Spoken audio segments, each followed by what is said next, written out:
baax Linguère. maa ngi juddoo Linguère fii laa màggee fii laa juddoo fii laa xamee lépp. kon xamee lépp tamit biir Linguère. biir Linguère kon mën nañu wax ne Amadou Cissé bi nekk un ancien international sénégalais yaakaar naa loolu aussi dina ci dikk ci anam bu mu gën a yaatoo mais bala ñuy gën a sori rek ci li ñu bëgg ñu njëkk ci waxtaan moom mooy d'abord ci sa carrière de footballeur au niveau local bëgg nañu xam fan nga tàmbale football au niveau local fii ci Linguère. waaye maa ngi commencé yaakaar cadet sama koñ. cadet yaakaar. ma football fa benn année. bon après yàlla def ma nekkoon xale bëgg benn jour bu ñuy wax Ibou Thioban. ma dem équipe boobu jamono. Ibou Thioban fu na football moom. jamono. ok ma jamono football fa benn année. maanaam bëgg Ibou Thioban moo la jëlee yaakaar. yóbbu la jamono. dem jamono ci bu ma jógee jamono ma dem cadet Ferlo. jamono ñaata at nga fa def. benn année mais année bi nga def yaakaar jël nga coupe cadet wala da nga def saison bu parfait rek gars yi yóbbu la nga dem. jëluñ coupe. ok après nga dem jamono. jamono aussi jël amu fa coupe. jamono jëluñ coupe ba tey catégorie cadet nga. cadet waaw cadet. ok bon Ferlo lañ jëlee coupe ok donc bi nga jógee jamono nga dem fan. ma dem Ferlo. bi nga dem Ferlo toujours en catégorie cadet. en catégorie cadet. donc Ferlo nga jëlee coupe. en catégorie cadet. loolu ban année la exactement. 94. ak cadet Ferlo.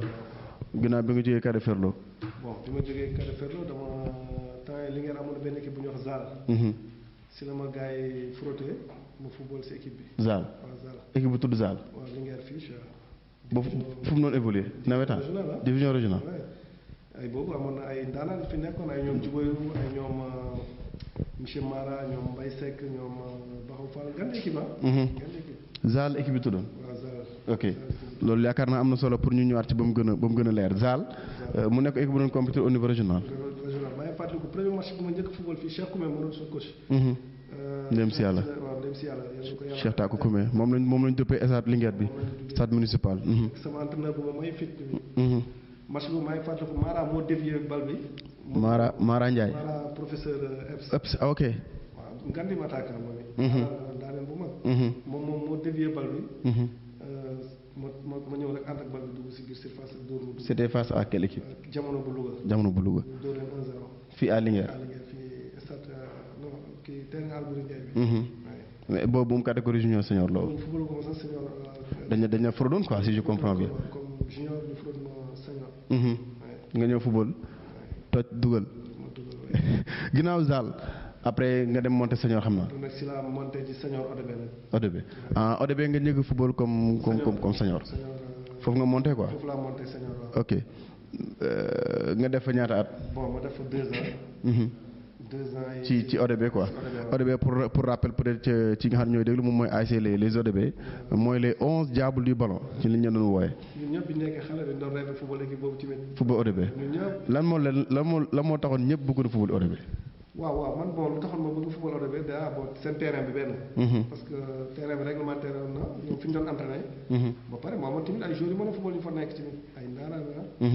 comme kan. ay ñoom Baxaw Fall ñoom Vieux Racine. à l'époque Baxaw Fall ODB la doon joué. boobu ak Baxaw moo doon capitaine bi. ok Baxaw Fall. boobu penc amagul quoi. non boobu penc xaajagul am. ok vraiment Baxaw tamit nekkoon koo xam ne ni bi ñu ñëwee entraînement. képp ku sportif da ngay ñaan yàlla bokk moom terrain. dana doon motiver. fit xam nga. moom Baxaw. Baxaw Fall. donc bi nga ñëw ODB Baxaw ngoo fekkoon. Baxaw laa fekk. comme ci grand yi quoi. waaw ñoom Koumé gardien quoi. waaw Koumé je l'ai suivi même Baxaw je l'ai suivi. waaw ndaanaan ay ndaanaan lañ.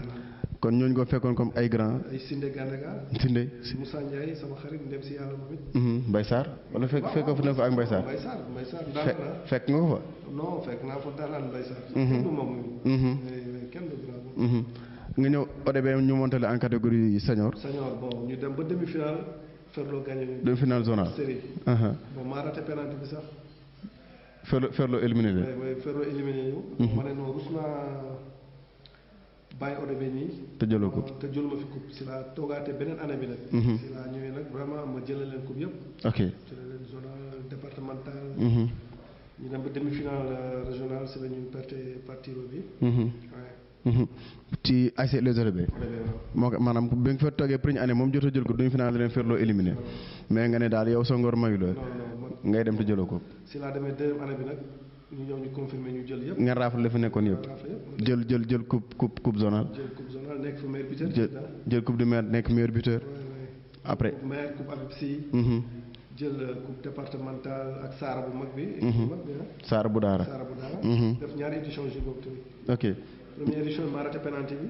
mais lan moo tax ñu def ko ñaari édition. bon parce que match bi dafa guddee woon dafa métti woon tamit. ok xaalis bi boobu lu fu ñu gën a footballé lii si lañ gën a footballé. ok bon premier match maa raté penalty bi. waaw mais yeggul. non yeggul man maa dugal mais man dama raté penalty en même temps. da ngaa dugal ci match bi. waaw ma raté match bi ñaata la woon bi muy jeex. si la ko defee deuxième édition nag. si laa ñëwaatee encore dugal. 1-0 ñu gagné Saara. boobu ci penalty laa dugalee tamit ci biir match bi. ñu am penalty nga jël dóor dugal. ok maanaam kon foofu ci la ASC ODB les 11 Diables du Ballon daal di dóor ki nga xamante ni moo di Saara. nga xam ne dafa yàgg sonal waa Linguère. Saara presque boo xoolee chaque année bu daan ñëw fii da daan jàpp équipe yi dina xam sonal. wuli bañ ñëw rek mu dem ñibbi. année boobu nag si la ñëwee nag vraiment ne loolu dafay jeex. parce que ñoo amoon équipe bu mag parce que y avait Amady Sidibé qui était là. waaw ak ay ndaanaan yi nekk sama ginnaaw. ay Maïsar Baxaw Fall Koumé Sindé. Moussa Ndiaye. Viera Sine vraiment équipe bu mag équipe bu mag macha allah boo dee ngeen daal leen di dóor 1-0 ci deuxième édition bi. mu nekkoon vraiment ndam lu am solo. mais daf mel ni aussi ndam loolu am na leneen lu mun parce que daf mel ni que ca nga jógee quitté ASC ODB pour dem. waaw si la Saara jëndee. Saara fay ma xaalis tamit. jël si ma defal ma lu defalul benn jour tamit parce que avant Saara bi avant may dem Saara rek daa ñoom invité nañ ma ak samay frères defal nañ ma lu ne. defal la teraanga quoi. ñëw xam nga. li ma defe naa li ma am Saara musuma ko am si benn équipe. ci benn équipe. jour bu njëkkee ñëw Saara Daara ñëpp a ñëw stade. ñëpp a ñëw entraînement Saara. ñëpp Daara ñëpp a ñëw Saara. parce que la grande Sarr ñëw na. bon non mais xam nga rek. bon loolu tamit yàlla. à l'époque waaw. c'est nag il faut Amadou il faut arrêter d'être modeste parfois ñu mën a waxtaan ci li nga xamante ni moom mooy li nga doon def ba tax ñëpp doon la nawloo ñëpp bëggoon di la seetaan si donc bi nga ñëwee ba Saara li nga wax Saara prestation bi nga defoon ak ODB ci final bi moo tax ñoom aussi bi ñu ko gisee. nanguwuñ laa bàyyi ñu ne la ñuy yóbbu. ñu ñëw signé le contrat. nga dem football yi fa. dem football fa vraiment mu tase fa ak tamit ay ndaanaan la. ay Gallo ñoom Gallo Mbore. kenn du grand ko. Gallo Mbore. moom Saara ngeen daje. non grand dama yàgg rêve football ak moom tamit. dama ko yàgg fan dama ko yàgg bëgg. yàlla def tamit ma ñëw vraiment ñu bokk benn équipe. waaw mu jàngal ma tamit lu bëri bi ma ñëwee tamit vraiment mu tete ma tamit. mu fekk fa Saara ay ndaanaan la. ay ndaanaan. seen gardien bi nu mu tudd nit. Modou Ngom. kenn du moom. Modou Ngom borom penalty yi. kenn du moom. kenn du moom la. mën na góor équipe nationale waaye Modou Ngom yàgg na ko si moom def na ba nekk mag sax te bàyyiwul. waay kenn du moom lu mu def si département bi fanaa benn góor du ko fi def. mooy Modou Ngom. ak yéen kàngam nga fekkoon ASC Saara. waaw ay këpp ay bëri woon naa. bëri woon na ay non mënu bëri nañu El Hadj Peul Gàdd Ndour. xam nga Ismaïla Zozou. Ismaïla Zozou football na Njàmbur. Ismaïla Zozou absolument. waaye Zozou daje ngeen Saara. waaye daje nañu Saara. waay ndaanaan moom it. Ismaïla Zozou. waaye ndaanaan grand. non ñooñu mënoon nee naa la année boobu ñooñu ñëpp mënoon nañu football première division. ñooñu ñëpp mënoon nañu football équipe nationale. bon période boobu tey bu doon tey la ñooñu ñëpp mënoon nañu football Angleterre. parce que vraiment ay ndaanaan lañu woon et puis ay joueurs yu mot lañ. da ngay bon physiquement dañoo taxaw. dañoo pare woon. waaye physiquement ñoom football moo leen taxoon jóg. ok sincèrement football moo leen taxoon jóg. macha allah bi nga ñëwee Saara aussi année boobu yaakaar naa toj ngeen. waaw année bi ma ñëwee Saara yàlla dafa def tamit ma ñëw ma gagné leen coupe yëpp tamit. waaye coupe yëpp. bon final bi tamit boo xoolee maa dugal 3 buts yëpp.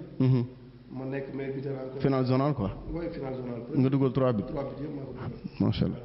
après ñu jëlal leen bon ma nekk meilleur buteur yàlla def ñu dem départemental. gis nga li yàlla def. ndajewaat ak ODB. match bu métti boo xam ne waa Linguère. mais revanche la quoi. waaw. revanche la ci Saara. waaw te aussi jógee nga ODB dem football Saara. gars yi duñ bëgg aussi ñàkk match bi quoi. bon affaire bi xam nga ñëpp maire yi paa yi ñëpp. dugg match boobu fan lañ ko joué. fii stade bi bu Linguère. à l'époque dafa mel Linguère moo doon recevoir. waaw départemental boobu Linguère moo doon recevoir. ok vraiment ñëpp ñëw. paa yi maire yi instant boobu nawetaan li ngeen paa yi maire yi. ñëpp doon seetaan vraiment ay Samba Diop ndeysaan. pas Samba Diop yàgg nañoo daje stade mu yenn chaise bi ñëw. waay ñëpp. waay li ngeen ñëpp vraiment loolu tax ñun dañ daan football parce que da ngay di gis paa yi. di gis maire yi. da ngay motiver. yokk la jom parce que xam nga. boo xoolee si la maire ma njëkk xam avant nit ñi di ma xam. paa yi ma njëkk xam. bon moo tax du ko mën def benn erreur. sincèrement après nag match bi métti ODB bon ñoo njëkk a dugal ODB nag comme li may wax. Sarr moo njëkk a dugal. mooy ñoo njëkk a dugal. parce que bal bi dama ko dévier mu dugg mais li ma métti nag comme gagné nañu duñu yàq seen victoire. waaw mais ñaari latéraux ñu ngi si poteau bi ah. ñaari latéraux ñu ngi téye seen poteau yi. bon mais xam nga rek après. li may wax rek. ñoom tamit ñu yoroon équipe bu mag. ay ñoom Ali Salah. ñëpp xam nañu ne Ali Salah tey bu doon tey la mi ngi mën na football Angleterre. Ali Salah am doole. Ali Salah fu mu doon joué. ODB la doon joué parce que boobu moom mi ngi jógee Jaxaay ñëw ODB. moom ak Baxaw tuddante nañ doom ay. mais dafa mel ni kon ODB dafa préparé woon. non année boobu ODB ngande équipe la. da koo waajal ay ñoom Adama Mar et puis ay boy yu mën football la ñu yore woon waaw équipe bu type la ñu yore. bon sincèrement bi ñëwee bon ñoom it bon match bi neexoon na et puis ñu gagné ñu. ñu nangu ko timide dem suñu yoon. score. 1-0 la ñu dóor. 1-0 la ODB dóor Sarr. 1-0 match bi match mais dafa mel ni kon ODB sonal na Sarr de. waaw ODB je sais que sonal na Sarr tuuti nag. sonal na Sarr parce que ñaari yoon daj yëpp wala ñetti yoon sax. c'est vrai yëpp daanaka ODB moo jël ndam bi. bon ñoom ñaar ñëpp équipe bi mag lañ ñaar ñëpp képp kuy nekk footballeur si département bi yaa ngi rêvé football si équipe yooyu. Marbat temps yooyu Marbat moo fi nekkoon Déggo Tandem xam nga. ay yaakaar. donc équipe yooyu tamit équipe yu mag lañ. ñoo fi nekkoon équipe yu mag yi quoi. ñoo doon équipe yu mag yi. ok mais dafa mel ni que ODB moo doon xawoon ëpp doole. waaw mais ODB moo bon doole nag sincèrement parce que ñëpp képp kuy footballeur bu football tax la bëgg a jóg ODB ngay bëgg. ODB nga doon football yi quoi loolu am na solo. ginnaaw bi nga ñëwee ba Sarr li nga wax nga def ñaata at. non benn année rek laa def. benn année nga def Sarr. benn année rek laa def. bon xam nga gars yi bëri na wax boo ñëwee Sarr doo démissionné.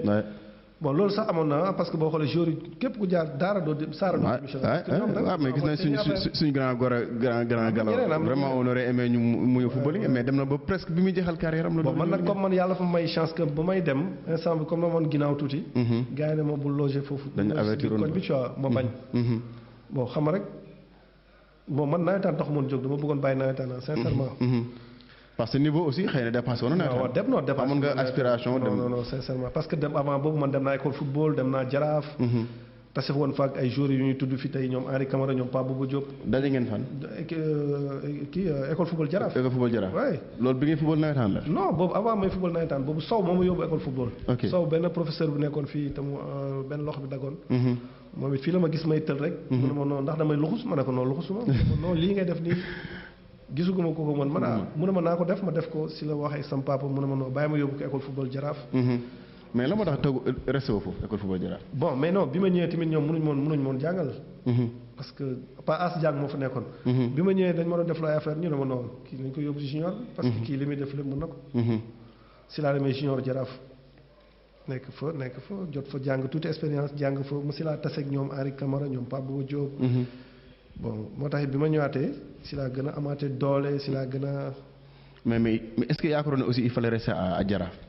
non parce que xëy na peut-être loolu moo doon proposé un peu vers l'étranger surtout. mais bon mënoon naa fa rester en tant que mais bon rêvé wu moon pour instant boobu du woon rêvé wu moon pour topp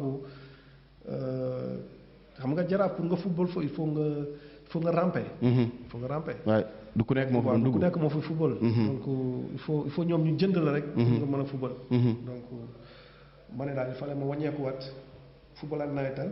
doole ba am expérience doog a ñëw Jaraaf. doog a duggaat Jaraaf. ok mais dafa mel ni que ginnaaw loolu bi nga jógee ASC Saara bu Daara nga def benn at xam naa ne bi nga dem aussi kenn bàyyiwu la mais tu as forcé la porte. pour ma yow foo jaar kenn du la bàyyi gars yi dañuy bëgg a téem. après bon bi ma jógee Saara. li ma dal ak Saara ak ODB. loolu moo ma dal Santos ODB. ok bi nga jógee Saara kon fan nga dem. léegi Santos dañu tase demi-finale régional. waaw Santos gis la. mu dugal. bi ma dugalee bit boobu ba léegi nii sax am na ñoo xam ne ñu ngi naan est-ce que pied gauche laa ko dugalee pied droit ak ñoom nag. si leen noonu luy mënta ne parce que ñoom ñu ngi gis benn boy bu dëkk si àll bi fii xam nga. bëgg leen éliminer comme ça bëgg leen def lii mënul ne ñu gagné leen ñoom it ñu gagné leen tamit boobu Daara lañ ko joué wala Louga. non Daara lañ ko joué Louga ok. Santos moo ñëw waaw ñu gagné leen 1-0 maa dugal match boobu Moussa Ndiaye moo ma ko paas Moussa Ndiaye ndem si yàlla. ñu dóor leen 1-0 biñ ñibbee. ñoom ñëpp tamit comme ni daloon Saara rek. bi ñu seraane ci ODB gis nañ fay benn boy ñoo wax bon beneen année bi nag. ñoom ñu taal seen i oto ñëw fii. ñëw suñu kër. bon man tamit maa ngi doon rêvé pour bàyyi nawetaan Daara. si la waa Santos ñëw tamit jox ma xaalis bëri. xam nga presque période boobu noonu 300000. à l'époque waaye 300000 ak Copa mondial yu bees sax. parce que man Copa laa doon footballé mu yàgg bëgg rêve footballé Copa. si laa ñëwee après bon ma leen non même bu ngeen ma fayul sax damay démissionné man damaa bëggoon bàyyi. nawetaan. boobu après ñu jox ma xaalis boobu ma ñëw nag. Santos bu Louga. Fa la affaire yi commencé nag. fa la affaire yi commencé métti quoi. fa laa xamee ne affaire bi du Linguère. du Daara. bon premier jour ma njëkkee ñëw entraînement. benn boy boo xam ne en général dafa am boy yoo xam ne ñu bëgg équipe. waaw mooy ñi nga xam ne ñooy équipe yi. ñooy waaw. mu daw rek xam nga fekk gars yi non yéen a ngeen ñoo yàpp lu tax demu leen Dakar jëndi jour Louga ngeen dem xam nga fekk benn booy bu jógee si àll bi pël bi xam nga ngeen naan dafa mën a fukk bon jour ba sax après bon ma ne booy kan moo wax loolu après booy ne ma non kii moo wax loolu ma ne ko amul problème man la booy man de si àll bi laa dëkk pël laa mais bu balaa nawetaan bi jeex seen waa kër ñëpp dana dugg fii di ma feccal bon te noonu la demee ci bi daal vraiment ma ñëw Santos jëlee leen coupe yëpp dugal fa 23 bit ci benn saison waaye coupe yëpp laa leen jëlal match bit yëpp maa ko dugal. bit yëpp maa ko dugal. macha allah ci Santos. oui vraiment boobu ban année la. boobu tamit 98 boobu mooy sama dernière année nawetaan. ok Santos bu Louga. Santos nga def fa ñaata saison. benn année. foo dem moom benn année nga fa def. man presque footballu ma nawetaan li ko gars yi ñu si bëri xamuñ loolu la nga 3 ans laa def nawetaan la. 3 ans laa def senior nawetaan ma bàyyi. bi nga jógee Santos dafa 1 an. bon si laa ñëwee nag si la ma Njàmbur recruté nag. Njàmbur bu Louga. ok boobu mi ngi doon compétir au niveau. donc boobu Njàmbur boobu moo fi nekkoon équipe bi gën a mag Sénégal bi gën a mag ci ok. waaw équipe Njàmbur boobu bon Maguette Diouf moo fa nekkoon président rek ko Abdou Diouf. bon bi ñu ma recruté léegi entraîneur bi mi ngi woon foofu. léegi entraîneur bi ne leen payax bon xuloog moom tu vois. say détails. après gars yi dàq ko. te moo la indi woon foofu. moom non dirigeant yi parce que man bon nawetaan Louga xam nga dirigeant yi nañu seetaan ñoom ñëpp a ma recruté. ñëppay décidé ok. bon ñu ne non duñu yóbbu 10 Santos bi dañ koy yóbbu par force. léegi paa bi nag comme ñoo bokk koñ. man ma jógee hivernalu Njàmbur. di dem di jëli samay bagage Santos. si kër président bi. ma tase coach bi. mu ne ma ne ko mais coach yow tey ñëw entraînement de mu ne ma non man dañ bàyyi naa ko mu ne ma léegi man damay dem Sonacos bu Diourbel. mu ne ma boo bëggee ma yóbbu la Sonacos bu Diourbel ma ne ko non coach man. foo dem fa laay dem si la demee si la mu ne ma non mercredi. boobu defe naa est-ce que du dimanche mu ne ma léegi mercredi laay dem Diourbel. man si dimanche yi guddi boobu la ma waa Santos jox oto indi ma ñëw Linguère. bàyyi Njàmbur. si laa ñëwee fii. ba mardi si guddi coach bi woo ma ne ma naa ñëw suba 10 heures Louga ñu dem Diourbel. ñu dem Diourbel xam nga ñu dem bon man xëy na sama papa Diourbel la njëkk a servir rek. mais am naa fa beneen tante bu nekk foofu ak yeneen frère. mais bon mi nu moon Diourbel. ok bon bi ma ñëwee Diourbel ñu dem hivernal. ci Sonacos. si laa commencé jàng si laa xamee nag football. il faut nga am fit. pour nga mën ko def. bi ma ñëwee vraiment ma daj fa lu métti. galère quoi. oui. bi ma ñëwee xaw ma fa kenn. kenn xamuma. mais lan moo nekkoon difficulté obstacle yi lan la woon. waaw mais xam nga tey boo demee si championnat Sénégal boo xoolee lu tax football Sénégal doxul dafa bëri affaire copinage. maa ngi yow ñoo bokk koñ. maa ngi ñoo bokk dëkk ñooy ànd ñooy toog fu ñuy lekk. ñooy ànd hivernal. ñooy paasante du ma la paas xam nga. dans le terrain quoi. oui. doon dem ba ci biir terrain. non loolu moo am championnat Sénégal moo tax football Sénégal doxul. ok bon vraiment mu ñëw début bi mu mettre 4 matchs football ma. 4 matchs mais aller retour chaque jour damay daw 10 kilomètres aller retour chaque jour. sama premier match mooy Sonacos Sport. Sonacos 4 matchs yëpp 0 point la si am. fekk yaa ngi ci banc bi. non bokkuma sax 18 yi. déedéet kay. non bokkuma si 18 xale la maa si gënoon nekk xale. bi loolu léegi 4 matchs yi jàllee. 4 matchs yi jàll paa bi ñu jox ko ne ko 6 matchs boo ko amee fii moom 0 point dañ lay daax. jour boobu du ma ko fàtte mu paa bi boobu laa gëj sol jean bi ni ma lay wax ni man si laa bàyyi sol jean. maa ngi sol jean ni romb coach bi mu ne ma woo ma moom pël bi la ma doon wax ci waa pël bi. mu ne pël bi kaay ma ñëw mu ne ma yow. loo sol nii ma ne ko jean mu ne ma jour du sol jean. mu ne ma ñaata bit nga dugal Louga ma ne ko bon dugal naa fa 23 bit mu ne ma nag bit yooyu nag laa bëgg nga dugalal ma ko samedi bii di ñëw. sinon dañ may dàq. te buñ ma dàqee tamit dama la fiy bàyyi. da ngay demaat encore. ma ne ko non coach kenn la dàq. ma ñëw. premier match mais la ma tax moom connaissant mu bàyyi la ci banc pendant. non parce que boobu dafa doon parce que ay joueurs yu am expérience ñoo nekkoon Sonacos ay équipe nationale ay joueurs première division. ok yow mu ñëw nekkoon le plus jeune. waaw man et puis nawetaan laa jógee aw man expérience. ok bon xam nga entraîneur bi loolu la ñuy def. il faut nga nekk entraîneur pour xam loolu. bon boo nekkee xale da ngay fugg xale bi non damay football. bon ma ñëw muy Sonacos Sport. premier match Sonacos Sport mooy 5e journée champ première division Sonacos. bi ma ñëwee ma dem jël numéro 10 bi xam nga man. numéro 10 nëbbu ko sàcc ko dugg sama saak xam nga. parce que numéro boobu mooy sa numéro préféré quoi. numéro way moo ko solee damay am fit damay gën a am doole. bon bi ñu ñëwee ñu def classement kërëb bon man xaw ma port seen joueur yi équipe nationale lañu nekk. ndeke Joachim Mendy moo doon capitaine u équipe nationale période boobu 99. Joachim Mendy moo doon capitaine équipe nationale bu Sénégal. te boobu mi ngi doon football Sonacos. oui non mi ngi doon football port. port ok. léegi man ma war a tase ak moom. ah ok yéen a waroon daje maanaam yéen ak port Sonacos ak port ñoo waroon daje. léegi man grand man lay marqué. ok man la war a marqué tu vois man may laajte ñu ne ma non ñu ne ma leen équipe nationale man ma jógee nawetaan ma ne non mais non léegi su ma doon bàyyi ko yeneen joueurs yi mais xam nga mbiru yàlla rek. vraiment bi ma ñëwee. da nga yaakaaroon yow doo réussir quoi. non man non mais au jour du jógee national jour bu fóol équipe nationale man ma jógee. yow ma jógee nawetaan waaye. grand bi daal bi ma taxee présentation xool équipement bi rek. man sama bopp dama ko doon xool di ko seetal mais kii laa ko war a duute tey. boo yàlla def xam nga yàlla bu lay buy tijji sa. buntu moom maanaam moom kenn moo xam. kenn mënu ci dara toog naa 5 minutes laalu ma bal. 5 minutes maa ngi si terrain bi. di ba terrain xaw ma expérience tamit. xale laa tout à fait. bàyyi góol bi drop rek bal bi daw rek ma teg ko dënd. wàcc rek songu grand bi. ma songu grand bi rek grand bi arrière ma songaat ko grand bi diis rek. ma nga éliminé ko. waaye rek dugg surface gars yi foog ne damay foo rek ma dóor mu dugg. muy 1-0 léegi 1-0 bi ñu gagné. ñu mi-temps ñu dugg si vestiaire yi gars yi kërëb rajo yi. Sonacos am na jour. commencé di la tudd quoi. France ñii naan France laa jógee bon xam nga maa ngi def ay lox. gars yi naan France ñii naan. sa lox yi au passage Aliou Fadi génne ne yaa ko inspiré ba tax mu doon def ay lox temps yi muy joué football. wax na dëgg macha allah. bon ñii naan France laa jógee ñii naan Mali ma leen bay man de bay laa jógee.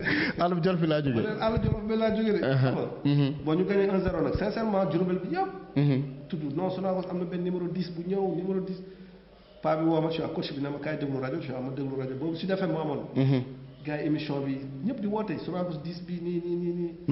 bon vraiment sama 6e match nag mooy ma raté penalty xam na mbër dama sot nag. ñu am penalty rek ma jël ko. rek nga jël mënu ngaa bàyyi par la doon ordre bi mën na laa dalaat. ma jël ko rek raté nag bal bi génn sa waaye coach bi ne ma kañ nga fi ñëw bay commencé dóor penalty. ba naan da ngay jël penalty. bon ma génn jour boobu laa gëj a génn si équipe bi. coach bi 2 mi-temps fu ma génnee mais jour boobu laa gëj a génn si équipe bi. après ma jël Sonacos yóbbu ko ba finale coupe du Sénégal. yóbbu ko ba mu jël 2e si championnat bi. bon si même année boobu tamit si laa demee équipe nationale espoir. ci même année.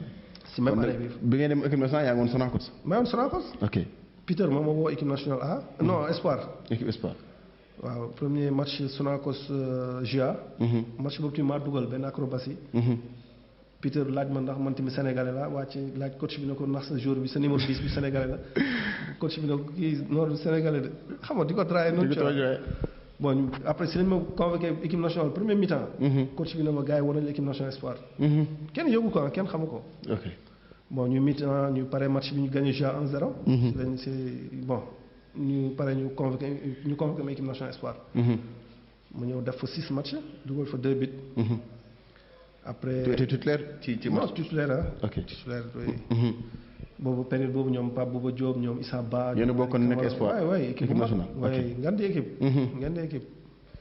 bon ma ñëw après si la Sénégal demee si la Sénégal toogee 4 ans demul Coupe d'Afrique. mooy 96 98. Sénégal 94 la dem Coupe d'Afrique. mais 96 demul Coupe d'Afrique. 98 demul Coupe d'Afrique. léegi Peter jël équipe bi Peter jëlee équipe bi bon Peter xool ne ma léegi da ngay bàyyi équipe nationale espoir bi nga ñëw si équipe nationale A bi. ci équipe A bi macha allah. si laa ñëw si équipe A bi Sénégal si laa qualifié Sénégal Coupe d'Afrique ci 2000 bon loolu ñëpp teg nañ seen bët. donc ma nekk xale bu ndaw jël numéro 10 équipe nationale tamit. parce que bon jour bi ma ko dama yàgg rêvé sol numéro 10 équipe nationale. bon jour bi ma ñëwee dem xam nga équipe nationale lu ñu mën bañ tamit. ma ñu bañ ba pare ma ñëw si lal bi ñu tegal ma numéro 10 bi ma ne non mais non. ni mu demee nii ma ne noonu. ñu bàyyi la ko quoi waaye ñu ne ma yaay sol numéro. xam nañu yaay borom. waay waay. parce que prouvé nga loo xamante ni aussi c'était normal gars yi bàyyi la le numéro 10. nga football équipe nationale A. waaye si la football bañ qualifié en coupe de la nation en 2000. waaw bañ bi ñu demee Asmara match bi métti. match bi di taw terrain bi yëpp ban la woon fan. Asmara. waaw il fallait ñu dóor 2-0 pour qualifier. pour mën a génn. waaye Henri Camara moo dugal premier but bi. deuxième mi-temps ma dugg. dut latéral bi dut góol bi. faxasalu daanu si ban bi jugaat dóor bal bi dugg maa bi ba turee glissé ak moom dugg si biir si. dugg ci biir bi ñu gagné 2-0 si le Sénégal qualifié Coupe d'Afrique. macha allah. bon après nag xam nga comme li ñuy wax boobu il fallait tamit ma am ñu ma jàppale sama staff technique.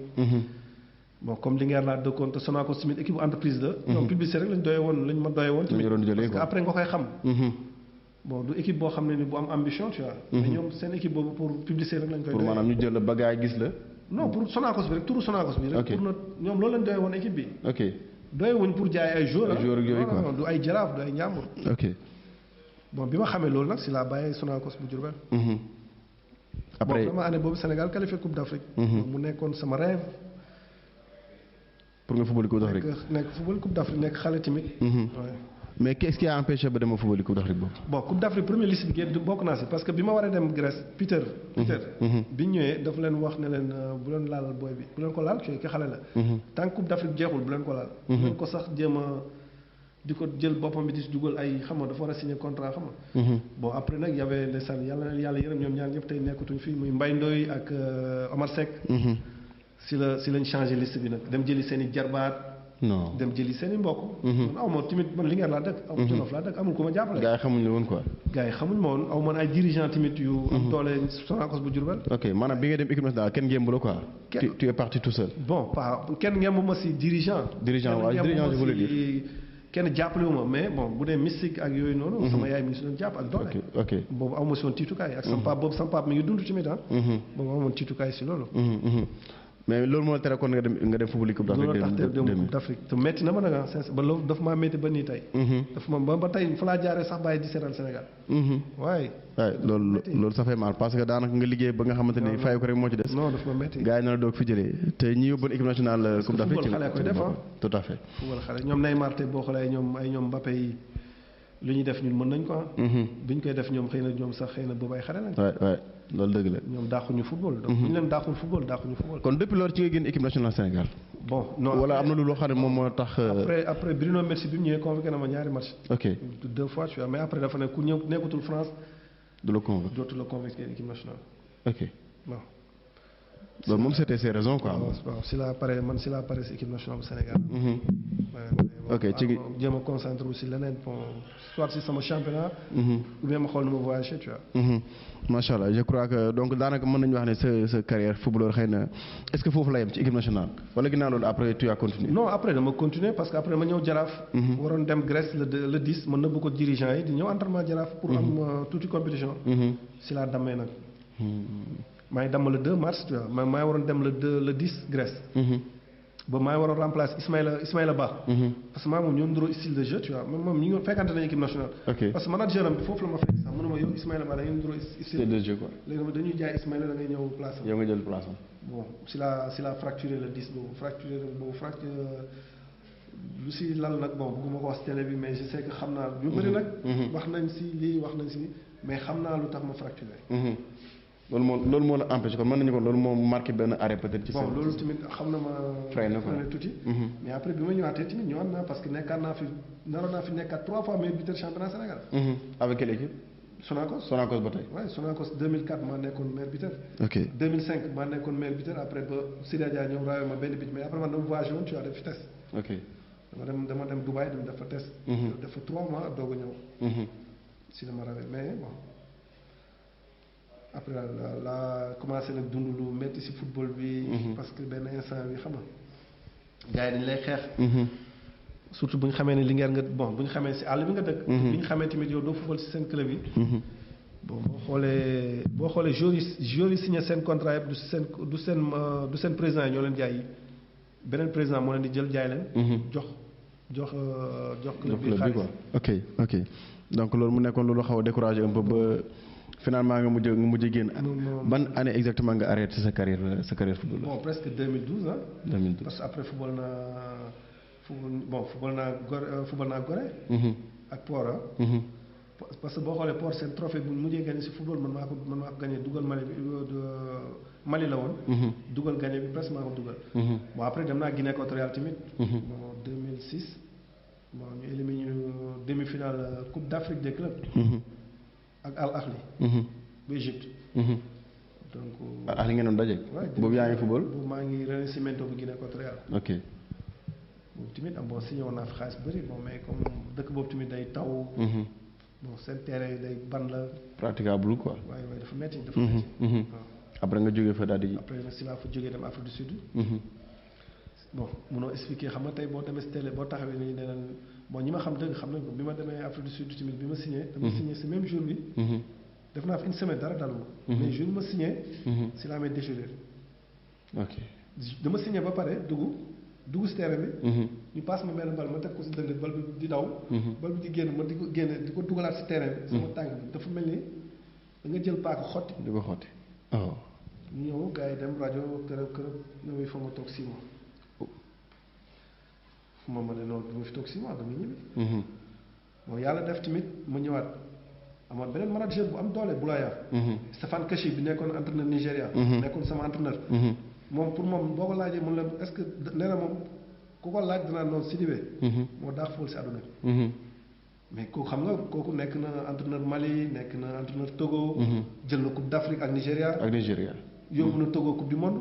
donc bu taxawee ne leen Sidibé man boobu laa xam ne nag boobu laa xool. boobu doon nangul sa bopp quoi. ma ne non kii nan la mën a nekkee ànd mu ne ma bu doon Nigérien nga dama lay defal national da nga ñëw football bu doon football woon équipe nationale bu Sénégal dama lay defal nga ñëw football.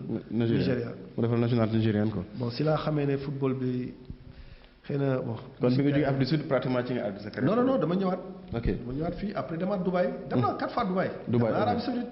ay ñoom Victor Diagne xam nga ñoom ñëpp dem naa. bon bu ma demee lépp ay tolof lay doon. jour bi ma signé Arabie Saoudite. billaahi wallaahi dama signé. mu dem entraînement ñëw la fañ mëntu ma dox. billaahi wallaahi taala yàlla mi ma tim xam nga. comme ça. mëntu ma dox médecin bi ñu woo médecin bi ñëw ne ma sa tànki lan moo nekk si biir. ma ne ko man xaw ma. jour bi ma jógee France di xam nga dama jógee Riyad dem France. Charles de Gaulle. di ñëw Sénégal. man ba ni may duggee Dakar sama bët yaa ngi génne ndox maire bi ma toog dafa toog ba si yàgg na ma yow lan moo la dal. man xaw ma. sama bët yi di génne ndox te xaw ma si dara. bon ay tolof ba c'est normal football moo mel noonu. soit noonu gëm naa si yàlla parce que am na ñu fi nekkoon am na ñu ma nekkoon ak ñoom amuñ benn ñëwoon bon ñoom ñoo ma daax football presque pour man am na ñu fi nekk li nga tey ñoo xam ne ñoo ma daaxoon football. ku mel ni ay ñoom Ibou Thiawane ñoom Djoubayrou. ay ñoom Baxaw Fall ñoom Baye Seck. xam nga ñooñu ñëpp mënoon ñu réussir si football ay. grand bi nekk war xoox. Birame Thiam waay. mais bi ma xoolee loolu ma ne ay ñoom Gallo Mbore ma ne noonu xaaral ma gëm yàlla tamit parce que. ñooñu daaxuma leen football. te demuñu fenn man dem naa ba fii kon xaaral ma xaw a. bañ a sonal sama yaay si parce que bu benn instant mère bi sonn na si football bi tu vois. dugg na fu nekk mystiquement fu ne mu dugg. donc daal dafa mel ni sa carrière bi muy jeex daanaka peut-être côté mystique moo la xawoon sonal. waaw sincèrement boobu métti na trop. daanaka loolu moo la xawoon sonal mais benn instant bi xabtal nañ ma dëgg. xabtal nañ ma mais nag bon xam nga tey mënoo ko wax mënoo toog di ko wax. mais bu dee football mën naa ko bu dee fit am naa ko parce que bu dee fit rek. pour man équipe bu ma dem maay nekk leader maay nekk patron bi. da koy xam. am nga talent bi xam dañu ñëw mën leen maay patron bi ngeen bëgg ko ngeen bañ ko. mais boobu du question dara de. dama mënoon football. parce que lépp lu football di laaj. dama ko doon def damay entraîné kenn ma gis guddi. damay teel a tëdd damay teel a yeewu dawi. xam nga bu dee su ma duggee seere bi li ñu ma laaj naa ko def dinaa dugal. même su ma dugal su ma footballee ñëpp dana xam ne football naa. xam ne football macha allah. yaakaar naa carrière boobu am na solo ñi ñuy seetaan sur la LTD la télévision du Jolof yaakaar naa am nañu mbégte bu baax a baax ci li nga xam ni moom nga fi jot développé ci li nga xam ne mooy sa carrière footballeur au niveau local ba ci au niveau national même au niveau international parce que ak voyage yi nga fi tudd yëpp xëy na ñu bari xamuñu ko woon daan nañ dégg tur Amady Sidibé rek mais xëy na xamuñu woon ne def nga Afrique du Sud def nga Guinée équatoriale dem nga foofu yëpp football yi ba tey ji ñëwaat toog mu nekk vraiment lu am solo loolu moo nekkoon pàcc bu njëkk ci waxtaan bi xam naa ni li gën a sabab sax émission bi bokk na ci benn événement bu ngeen war a organiser événement boobu lan la. waaw parce que boo xoolee xam nga Talla Mangane ñun dañ doon football ak moom fii mu nekk sunu mag. nekk sunu idole tamit. nekk nit ku baax. booy wër nit ku baax ba nga tase ak Talla Mangane rek. jox ngay dem jàpp ko. waaw mais nit ku baax. ngeen prévoir defal ko lan. waaw léegi nag sincèrement bi ñu ñëwee.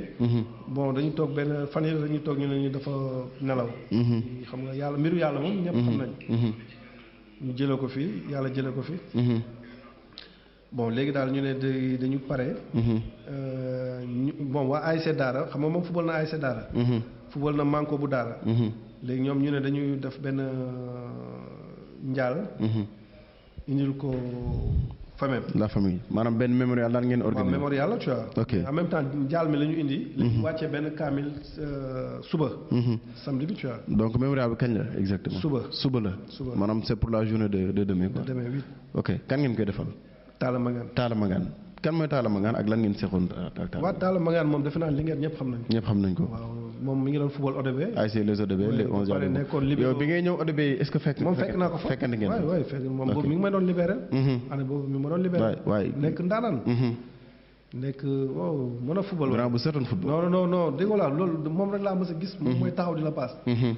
Talla Mangane fi mu taxaw la lay paas. et puis bu dee da nga mën a démarqué wu.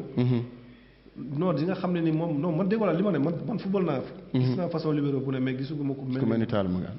fi mu taxaw la lay paas. waaye. macha allah donc moom ngeen koy defal Talla Mangane ngeen amoon relation bu am solo ban relation ngeen amoon. waaw doon nañ jamalante doon nañ ñëw këram doon naa ko seeti. su ma daan ñëw këram li ma gën a neex si seen waa kër mooy boo ñëwee yaayam li muy njëkk def. day indi añ bi teg. non ñëpp da ngay lekk. ñëppay toog macha allah jóg laaj la ndax lekk nga ba suur. et puis bon jikko yonante bi du jóg. Talla Mangane Baye Fall la. Baye Fall la nit man daal pour man lépp lu jullit di mel rek jullit. moom mel na si Talla mel na ko. macha allah tey yàlla def mu dëdduñu. ñu koy ñaanal yàlla yërëm ko te jéggal ko xar ka ci aljaan yi gën yaa kawe. moom ngeen war ko defal benn mémorial bu ngeen war a am suba. lan ngeen fas yéene def ci suba gi bu ngeen xëyee. bon bi ñu xëyee dañu dem këram wàccee fa kaamil. après jox ko njaal mi.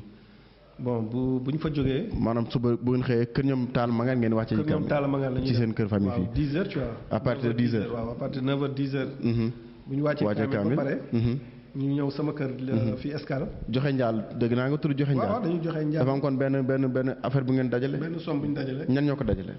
bon presque ñun ak ancien jour daara yi tamit. ok nga def si benn. yéen ñu mu doon fubaloon ak fii li ngeen ko. waaw fii ñoom ba. comme kan voilà. Djibi Ba. Gallo Mbore. Mbaye Seck. Juma Top. ñun ñëpp fubal na ASC Daara xam nga. léegi nag yéen aussi da ngeen a dajawaat fii ba pare dajawaat aussi ASC Daara. waaw ok parce que man fubal naa furoon nañ ma ASC Daara. bi may fubal Santos année boobu noonu. année boobu la ASC Daara monté deuxième division. boobu Gallo Mbore moo ma paas. benn corner moo ko paas. mu dugal ko tamit. si la Daara monté deuxième division. année boobu maa ngi jël licence su Amokachi. benn jour bu ñu Amokachi. war moom dina ñëw suba sax. dina ñëw ci affaire bi. moom dina ñëw suba macha allah. bon nga xam ne ñun yàgg nañu nekk tu vois man yàgg naa nekk grand yooyu tu vois. ok ak ñeneen ñan ñoo ci war a mën a teew ñoo xamante ni ci peut-être. Jolof képp ku ma sa football ak Talla Mangane. képp koo xam ne rek yaa ngi supporté ODB. képp yaa ngi xam ne ni yaa ngi biir Linguère mos Talla Mangane sax ngeen jàmm rek. woo nañ la pour nga ñëw si émission bi. suba la si kii bi kaamil bi le matin nekk à partir de 9h buñ ci jógee ngeen joxe seen njaal li nga wax ñoo dajale njaal mi aussi mooy ñu ngi ci wax ñi ngeen àndoon doon football. ak aussi ñuy jógee daara. est-ce que am na ay benn yoo xam ne xam nga leen ñoo xam ne daara la ñu war a jógee wala feneen pour ñëw ci bés bi. waaw bëri nañ ku mel ni Thiéné. Gàddu Ndour. ñoom Modou Ngom. ñoom ñëpp fas yéene ñëw suba. ñoom ñëpp dañuy def ak waaw ñoom ñëpp. bëri nañ Madien. Omar. bëri nañ. macha allah am na ñu nekk Hollande tamit dañuy ñëw. waaw am na ñaari jours yu nekkoon Hollande ak xarit Taal. ñaari jours yu nekk. Hollande. ñoom dañuy ñëw tamit ñoom ñaar. ok te lii moo leen indi. waaw lii moo leen indi. macha allah Eric la ak benn gars mu ñëw Bopp. ñoom ñoo doon football ak Talla Mangane tamit. fa ñu doon football ak Talla Mangane. ASC Daara. ñoom aussi dañoo fas yéene ñëw ci suba. am na beneen xaritam tamit bu ñuy wax Eric. moom Talla Mangane doon ànd ak moom fii si kër fii Linguère. moom nee na moom waxuma day ñëw mais moom ñëw na sax depuis démb. ndeysaan macha allah ginnaaw loolu bu ngeen wàcc kaan pare ngeen jël li nga xam ne moom ngeen dajale kenn ku nekk ci yéen mu am lu mu ci def ngeen jël ko jébbal ko famille bi bu ngeen jógee ci kaamil bi après ci lan ngeen di jàll. waaw léegi bu ñu fa jógee nag dama lay wax léegi ñoom comme ñun ñëpp ay jour lañ. ma invité ngeen bokk fu ngeen daje benn béréb. waaw ñu ñëw sama kër. sa kër. waaw léegi nag ñu ñëw. képp koo xam ne ni bëgg nga taal rek. nga ñëw invité nañ la nga ñëw ñu añ. ñu añ. naan ataaya naan lu sedd. waxtaan si Talla Mangane. échange waay. buñ paree bu 17h jotee ñu dem football yi. waaw kon maanaam sa kër la ñu war a yendu. waaw bu ñu añandoo ba pare le soir maintenant ngeen dem football benn match de gala.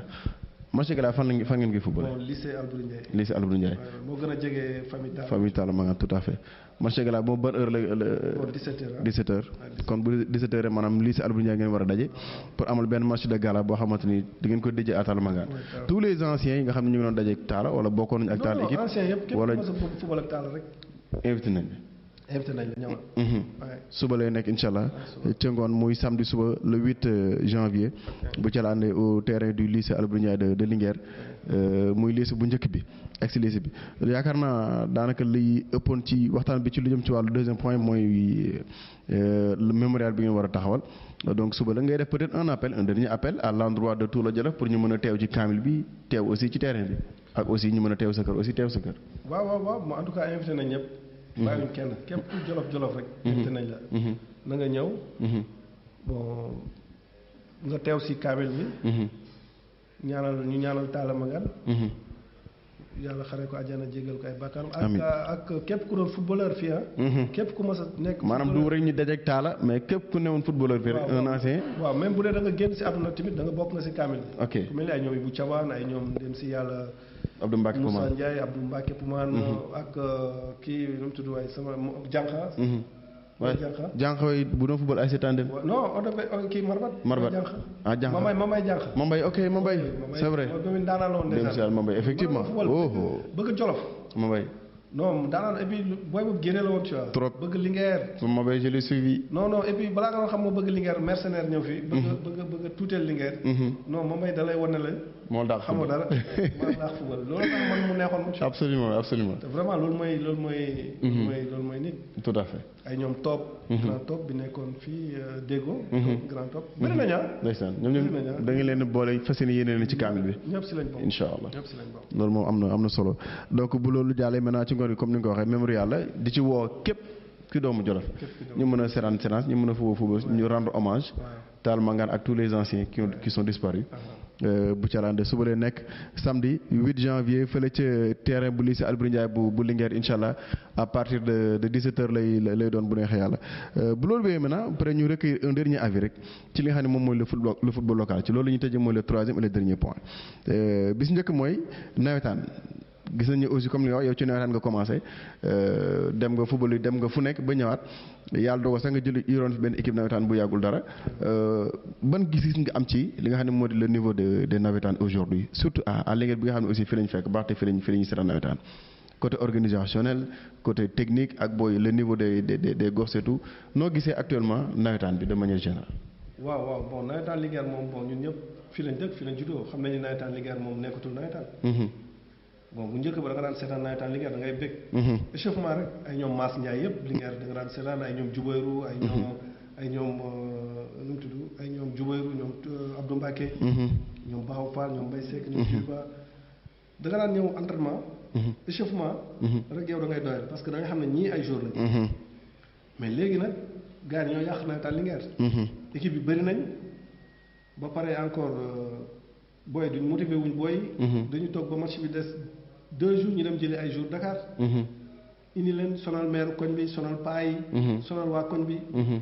te doon ñooñu duñu ay jours donc il faut waa Linguère ñu xam ne ni. football duñ ko football kenn waru ko foowee. football dafa am lu mu laaj. soo demee ba xam ne mënoo ko def. ou bien nga xam ne ni lii amoo jotam. da nga koy bàyyi dem def leneen da nga koy bàyyi. parce que sinon dañuy yàqal booy Linguère yëpp. Linguère amatul jour.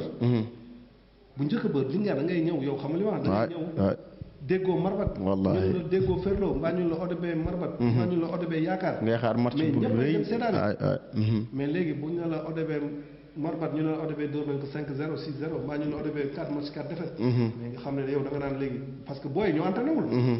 ba pare ñi leen yor duñu ay sportif. parce que pour nga entraîner jour. da ngay nekk. un sportif. waaw da ngay nekk sportif ba pare dem jàngi. am xam-xam bi. yow amoo xam-xam musoo nekk footballeur nga ne da ngay jàngal ay booy football. loolu mënta ne. déedéet loo jàngul moom mënoo ko. ba pare ñu jël football bi tamit jox ko ay booy yu ndaw. il faut ñu xoolaat Linguère que ne. da ngay ñëw zone bu Linguère. da ngay ñëw stade.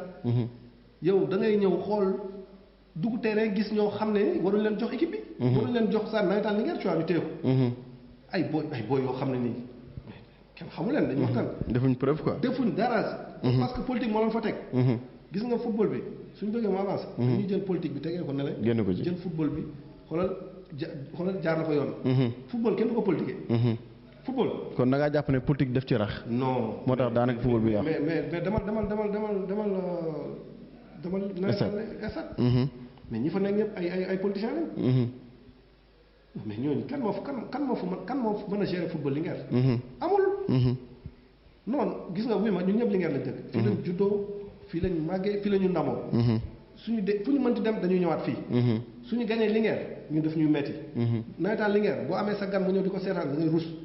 il faut ñu xoolaat démb dañ jël anciens joueurs yi ñu woo leen ñu xam nga ñuy soññ booy yi tamit.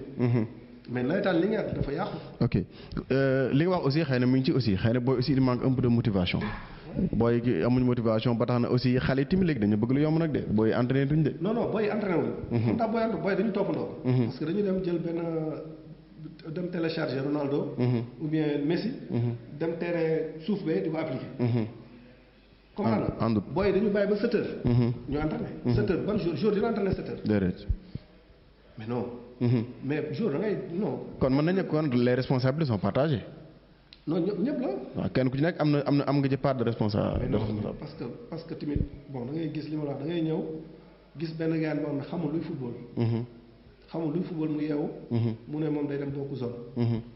mbaa kenn ki ñëw ne non moom du bokk zone mbaa day coacher mais pour nga coacher. pour nga xam booy bi war naa kii valable na pour football ou bien valable. wala valable pour football. am na solo xam nga mais dañuy ñëw Linguère dama ne da ngay liggéey si Linguère koo xam ne nii xoolal. waxuma la sax nawet waru sax dem stade. ñu jox ko it bu loolu weesoo ñu peut-être joxe suñu dernier laaj mooy ban gis-gis nga am ci ASC Jolof gis nañu aussi créé nañ benn club tuddee ko ASC la Jolof depuis 3 ans 4 ans ñu ngi compétir on essaie de monter en national 2. affaire xaw na gàllugoose donc aussi on fait des progrès ba daaw rek dem nañ ba final montée national 2 yàlla def ñu ñàkk ko mais de manière générale pas ci benn match sax mais noo gisee club bi ci sa gis-gis yow bu fekkee ne yàlla dem ba xam nga Omar Pène way na ko. nee na équipe nationale bu naree baax si club bi nga koy ràññee. dëgg la.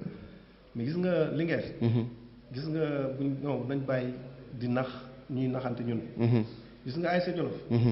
suñ bëggee mu dox. dañuy jël ñi nga xam ne ni. affaire mbokk yooyu. ñu jëlee ko fa. tegee ko nele. xam ne ni ASC Jolof lañ wax. du ASC Sidibé du ASC Samba du ASC Demba. ASC Jolof la ñun ñëpp si bokk. buñ gañee Jolof ñun ñëpp la ñu wax. ñëppay jooy. léegi nag football li ma la doon wax léegi kenn du ko politique. beneen bi mooy ASC Jolof pour mu dox. dañuy jël ñi nga xam ne xam nañ football. xam nañ sport ñu woo leen ñu ñëw Linguère ñàkkul 25 jours yu mën a football. Linguère. déglu ma wax ñaata équipe nawetaan ñoo fi am. bëri na on a plus de 20 ASC ñu ngi fi. 20 ASC 20. mais ASC bu ne buñ la wooyee ne la indil ñaari jours. ñu jël boo yooyu motiver leen ñu am 25 jours. comme ni ko équipe yëpp di defee 25 jours la ñu jël. du dépasser 25 jours parce que 25 jours mën na football compétition. tout à fait waxuma la division régionale. loolu sax dafa bëri bu dee première division sax 25 doy na. mais ñu motiver booy woo leen ne leen ñun soxluwuñ ngeen monter ren. soxluwuñ ngeen monter déwén. ñun fekk 3 ans dañu togg équipe bi mu ñor. projet à long terme. waaw léegi nag bu ñu ko toggee. ñu toog jàppale booy di leen motiver di leen jox ay dàll ak di leen xamal. jënd leen équipement bu doy même bu ñu leen fayul sax. parce que booy fii mën nañ fi wàcc dem seen kër. fii doo jël car. doo fay lekk doo fay naan. da ngay dox ndànk dem sa kër. bokkul ak Dakar. tout à fait. mais bu ñu bëggee bàyyi boo ñëw di dem di jëlee ay jours Dakar. booy yoo xam ne xamuñ dara. dàquñ football booy nekk fi.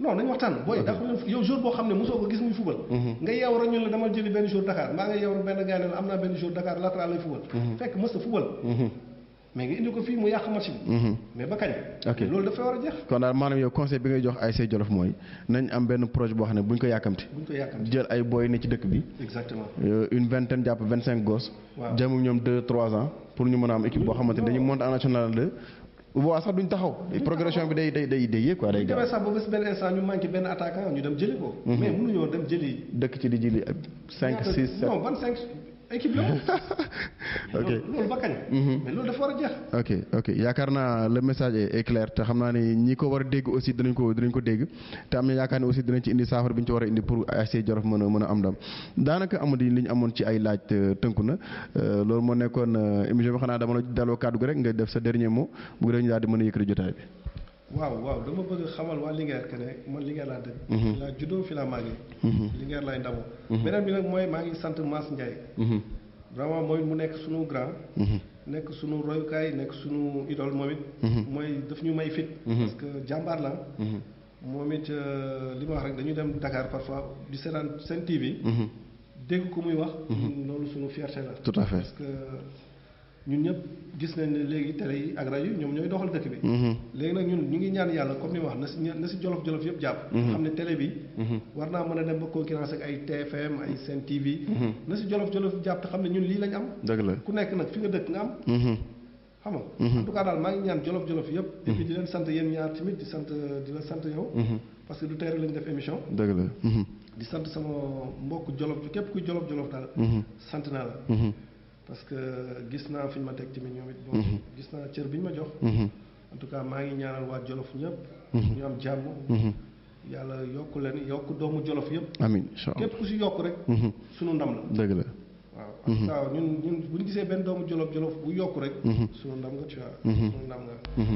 macha allah jërëjëf Amadine Sidibé ngeen doon dégg noonu ñu doon seq waxtaan ci seen premier numéro Jolof Sport fii ci télé bu bees bi la LTD la télévision du Jolof ak seen naataango Maguette Simal di am mbégte bu baax a baax doon leen defal émission bi xam naa ni ci lu dul yàgg dara dinañ dikkaat ak seen deuxième numéro incha allah waxtaanee ci lu loo xam ne sport la ci Linguère ak bépp xeetu sport bu mën a nekk rek dinañ ci fas yéene indi ay waxtaan ay émission ay leeral yoo xamante ni ñëpp képp koo xam ne mi ngi ñu topp rek incha allah dina ko am mu ne xeela xanaa di leen jaajëfal rek ci topp bi nga ñu doon topp di leen jox dig daje beneen yoon incha allah ci seen beneen numéro Jolof Sport ci la télévision du Jolof incha allah jërë ngeen jëf.